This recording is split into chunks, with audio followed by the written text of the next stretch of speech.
When I found out in November that my husband had been cheating on me, my world shattered in ways I hadn't imagined possible. This wasn't just any man, this was someone I had known since I was 5 years old. We had grown up together, shared secrets, laughter, and dreams, forming a bond that seemed unbreakable. He was my best friend, my confidant, and for the last 5 years, my husband. It felt like everything good in my life had been snatched away in an instant, leaving me gasping for air amidst the shards of what once was. I couldn't understand how he could do this to me. And worse yet, after asking for a divorce, as if that wasn't enough to break me, he came crawling back 2 months later, drenched in the desperation of someone who had realized too late that the grass wasn't greener on the other side. He begged for my forgiveness, claiming he had made a mistake, that I was the one for him, and that he would do anything to make it right. Against every screaming voice in my head and the gnawing ache in my chest, I said yes. I wanted to believe in the man I had loved for most of my life. I wanted to hope he wasn't the stranger who had so casually betrayed me. But deep down,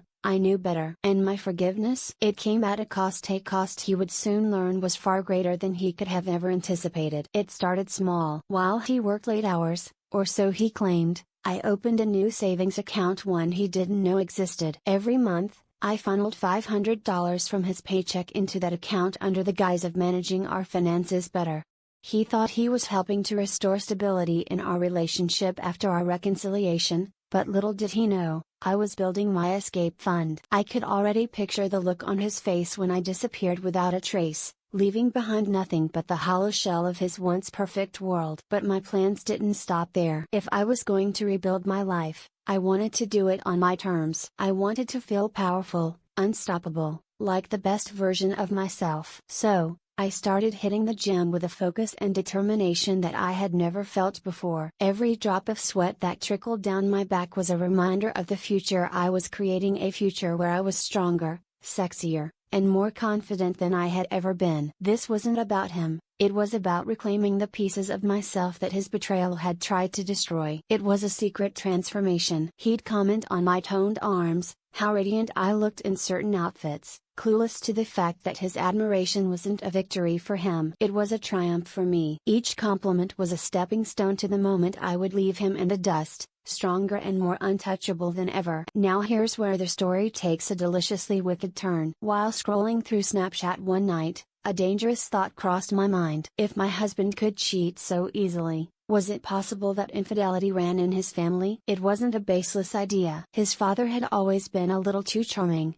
a little too flirty at family gatherings, and there was something unnerving about the way he looked at younger women. And when his mother, his smug, self-righteous mother, blamed me for her son's infidelity, implying that I hadn't done enough to keep him happy, something inside me snapped. So, I created a fake profile. Nothing too conspicuous, just an attractive, mysterious woman with a set of alluring photos I'd found online. It wasn't long before his father, ever the flirt, took the bait. He added me and started chatting, at first hesitantly, then with growing enthusiasm. Within days, he was pouring his heart out to me, complaining about his stifling marriage and how he missed the thrill of his younger days. It was almost too easy. The messages became bolder, the photos more explicit, and I documented every single one. Screenshots began to fill my phone like tiny grenades waiting to explode. Normally, I wouldn't have involved anyone else in the chaos of my personal life, but his mother's biting remarks had left their mark. Won't it be poetic justice when she sees exactly what her perfect husband has been up to? That's the revelation I'm saving for just the right moment after I've made my escape,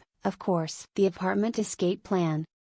The apartment had always been in my name. It was a practical decision at the time, given my better credit score, but it turned out to be a strategic advantage. One quiet afternoon, while he was at work, I spoke with the rental manager and signed a new lease for December. It was perfect timing. He'd planned a trip that same week, giving me the ideal opportunity to vanish without a trace. I could already imagine his shock when he returned to an empty apartment, the locks changed, and his belongings either donated or tossed into the dumpster. And then there's the car, his prized possession, the dream car he'd fantasized about since we started dating. It was in my name, of course, because his credit was too poor to finance it on his own. Well, I've already begun the paperwork to sell it. In fact, I've secured a buyer in California, and the car will be shipped out of state the same week he's gone. Let's see how he enjoys trying to track down his beloved vehicle from hundreds of miles away. As December approaches, I've become an actress in my own life,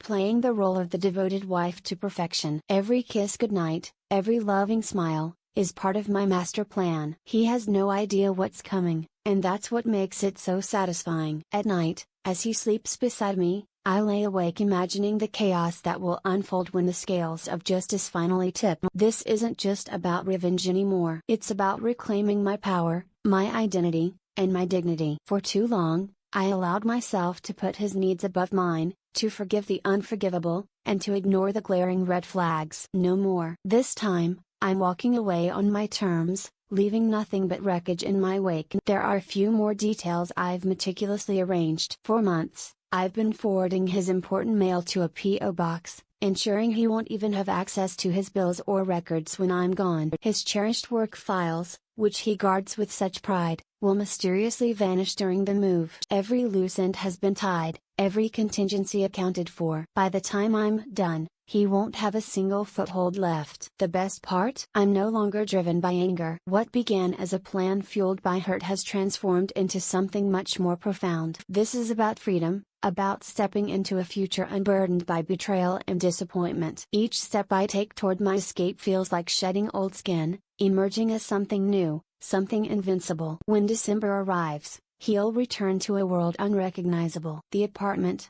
the car, his comfortable life, all of it will be gone. He'll be left with nothing but questions and regrets, scrambling to piece together the remnants of a life he so carelessly destroyed. As for me, I'll be starting over, in a new city, with enough savings to rebuild my life on my terms. I'll send the screenshots of his father's escapades to his mother, but not until I'm far from the fallout. And who knows, maybe one day I'll look back on all of this and laugh, not out of malice, but out of pride for the woman I became in the face of betrayal. They say revenge is a dish best served cold, but for me, it's a dish best served with meticulous planning and a side of justice. The symphony of my life is no longer a tragic ballad, it's a triumphant crescendo. Let the games begin.